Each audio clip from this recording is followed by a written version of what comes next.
मैं RSK sir आप सभी का स्वागत करता हूं आपके अपने YouTube चैनल मैथस्टिक्स में। तो चलिए दोस्तों, अभी का सेशन यानी कि कंप्यूटर का, इससे पिछला वाला वीडियो अगर इनपुट आउटपुट का नहीं देखे हैं तो प्लीज़ पार्ट 1 जाके आप लोग हमारे चैनल से देख सकते हैं, ताकि आप लोगों को यानी कि ज़्यादा से ज़्यादा क्वेश्चन कवर हो पाए। ठीक है, तो चलिए आज का क्वेश्चन से स्टार्ट करते हैं। टाइम गंवाए आज का पहला प्रश्न दिया है, प्रिंटर फोटो कंडक्टर ड्रम पर छवि उकेरने के लिए लेजर लाइट बीम का प्रयोग करता है, क्या करता है? तो ऑप्शन ए में दिया है प्लांटर, प्लांटर का उपयोग नहीं करते हैं, इंजेक्ट का भी नहीं करते हैं। सी में दिया है यानी कि डॉट मैट्रिक्स का भी नहीं करते हैं। ठीक है, तो यानी कि लेजर का ही उपयोग करता है। तो ऑप्शन नंबर किस में दिया है? लेजर। ऑप्शन नंबर डी में दिया है। राइट आंसर की बात किया जाए तो ऑप्शन नंबर डी हो जाएगा। अब चलिए आज का अगला प्रश्न दिया, निम्नलिखित में से कौन सा प्रिंटर एक सीट के बजाय निरंतर पेपर का उपयोग कर सकता है? तो दोस्तों ये कौन सा करता है? तो ऑप्शन ए में दिया है डॉट मैट्रिक्स प्रिंटर, बी में दिया है इंजेक्ट लेजर प्रिंटर, सी में दिया है इंजेक्ट प्रिंटर और डी में दिया है लेजर प्रिंटर।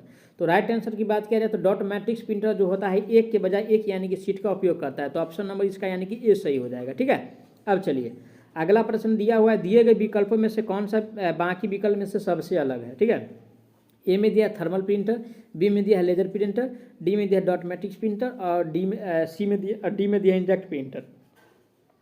तो राइट आंसर की बात किया जाए दोस्तों तो यानी कि ऑप्शन नंबर इसका यानी कि सी सही हो जाएगा। डॉट मैट्रिक्स प्रिंटर जो है यानी कि सबसे अलग है। ठीक है, अब चलिए आज का अगला प्रश्न पे चलते हैं। आज का अगला प्रश्न दिया गया है, दिए गए विकल्प में से विषम ज्ञात कीजिए। तो ऑप्शन ए में दिया है ट्रैक बॉल यानी कि कीबोर्ड और माउस, ये सब क्या है? यानी कि इनपुट डिवाइस है। ठीक है, ये सब क्या है?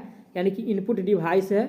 और वहीं पे जो ऑप्शन नंबर सी में दिया है ये क्या है? यानी कि एंटीवायरस है। तो ऑप्शन नंबर यानी कि विषम हमको चुनना था, तो ऑप्शन नंबर इसका सी सही हो जाएगा। ठीक है, अब चलिए अगला प्रश्न दिया, बहुवैकल्पिक प्रश्नों में उम्मीदवारों के चयन को पढ़ने के लिए आमतौर पर निम्नलिखित में से किस इनपुट डिवाइस का उपयोग किया जाता है? ऑप्शन ए में दिया है matrix magnetic ink card reader का, बी में दिया ऑप्टिकल कैरेक्टर रीडर का, सी में दिया ऑप्टिकल मार्क रीडर का और डी में दिया है बार कोड रीडर का। ठीक है, तो पढ़ने के लिए जो उपयुक्त किया जाता है दोस्तों वो यानी कि ऑप्टिकल मार्क रीडर का उपयोग करते हैं। किसका? Optical mark reader. Option number C में दिया है। राइट आंसर इसका सी हो जाएगा। अब चलिए अगला प्रश्न दिया है, यानी कि क्वालिटी को मूल रूप से किस लिए डिजाइन किया जाता है? तो दोस्तों इस यानी कि क्वालिटी को जो डिजाइन करते हैं यानी कि टाइपिंग को कठिन बनाने के लिए। ठीक है, टाइपिंग को कठिन बनाने के लिए।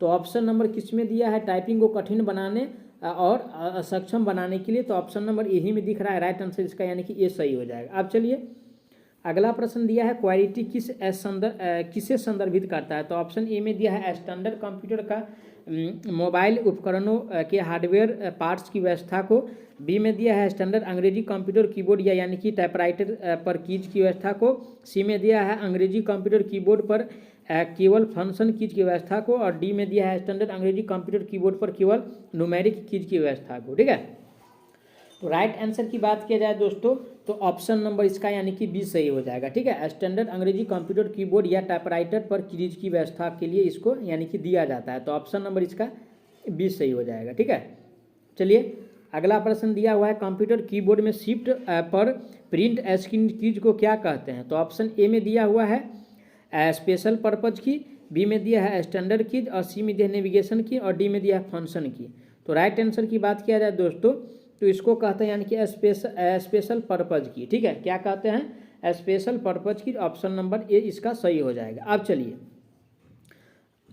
आज का अगला प्रश्न पे बात करते हैं। आज का अगला प्रश्न दिया हुआ है, निम्नलिखित में से कौन सा इनपुट डिवाइस जो है पॉइंटिंग डिवाइस का एक उदाहरण है? तो दोस्तों यानी कि माउस जो होता है वो इनपुट डिवाइस का एक उदाहरण है। ठीक है, पॉइंटिंग इनपुट डिवाइस का उदाहरण है माउस। तो ऑप्शन नंबर इसका यानी कि सी सही हो जाएगा।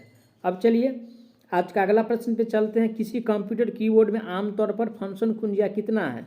तो दोस्तों कीबोर्ड में फंक्शन कुंजिया की संख्या यानी कि F12 होता है। ठीक है, तो ऑप्शन नंबर किस में दिया F12? तो ऑप्शन नंबर डी में दिया है यानी कि 12।